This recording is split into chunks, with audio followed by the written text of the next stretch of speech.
chilling images are a living reminder of a tight-knit community wiped out by 500 Hamas terrorists on October 7th. On this fateful day, 47 members of Kibbutz Nir Oz were murdered, and 76 were taken hostage into the tunnels of Gaza, representing 1/4 of the entire bedroom community of 400. Kibbutz Nir Oz is the ground zero of Israel.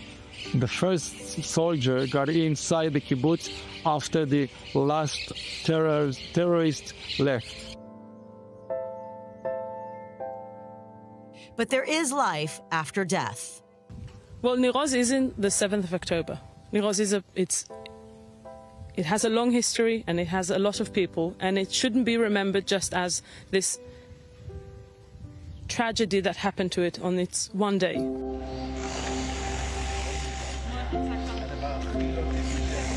"50 young adults are building the future with their own hands, members of an organization called Hashomer Hatzair, meaning protection of the young, are repopulating Nir Oz in a big way. I'm originally from Brazil, from Rio de Janeiro, and I made Aliyah. I moved to Israel about 4.5 years ago. We see ourselves as a youth group that can really help support the community by staying here and bringing a little bit of life, a little bit of a youth spirit to the place, so they can also feel comfortable enough to come back. It's not a program. They're not coming for a year. They're coming to live here and to be part of the education revolution that we want to do here. And for me, the important thing is education is about thinking about the future. When you are educating kids, you're doing it now, but you're focused on what will become of it.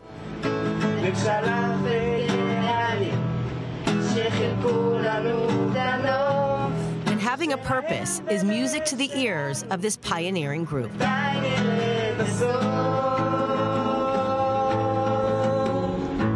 My part in the youth movement is the coordinator of the movement in the South region, and I've been doing it for the past 2 years. With the support of philanthropists, the Kibbutz Movement Rehabilitation Fund, and the Homeward Initiative, among others, new homes are sprouting alongside those destroyed on October 7th. It's not just the construction, it's living here, it's going to the pub, and it's going to the pool, and it's having dinner together. We know the community, and we're seeing them talking about returning home and coming back home, and they've allowed us to come here and join the effort of rebuilding this amazing community. A community whose fate is still blowing in the wind. I think people need like this wind of change. It's like a cold breeze in the hot summer days here in the Western Negev. This is the home of the Siman Tov family of 5, all murdered in their safe room on October 7th. This is the home of Sasha Trufanov, who was released from captivity in February. Other Nir Oz members like Arbel Yehud, Gadi Moses, Ofer Calderon, and Yair Horn have come home, but their release is shrouded by the murder of Shiri Bibas and her 2 young sons, as well as grandfather Oded Lipschitz. Not to mention the ongoing torment of the horrific conditions of Matan Zangacher, Ariel and David Cuneo, as well as Eitan Horn, who are still in the depths of Gaza. We didn't know that we were going to have to face a war like this, and we were going to have to face the massacre of 7th of October. But now we also really want to create a better place from the reality of the war. There isn't going to be a real rehabilitation and coming back until all the hostages are home, and Nir Oz is still waiting for 9 of their community members that are still kept in Gaza. These brave changemakers will be responsible for educating and mentoring the children, paving the way for a hopeful future for generations to come.